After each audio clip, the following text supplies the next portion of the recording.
How to create a wavy background in Canva. Open any browser of your choice and type canva.com in the address bar, then hit enter. This will take you to the Canva homepage. Open your design file. You can either use an existing one like I have here, or upload your own design to work with. Now let's focus on creating that beautiful wavy background. Go to the left side menu and click on Apps. In the Apps section, you'll see a search bar. Type CanWave into the bar and press enter to search. A list of options will appear. Click on the icon that says CanWave. This will direct you to the settings of the CanWave app. In the settings, you can customize the wave's appearance. First, choose the wave type. You can go for solid, gradient, or line. I'll stick with the gradient for this tutorial. Next, move to the shape section. You have options between curved and pointy. I'm choosing curved to keep things smooth.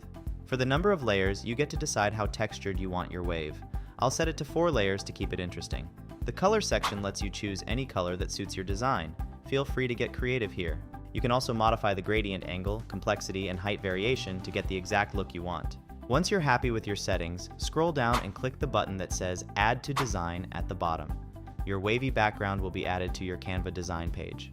Now, you can adjust the size of the background to fit your design perfectly. To finish up, right-click on the wave background and set the layer to Send to Back to position it beautifully behind your main elements.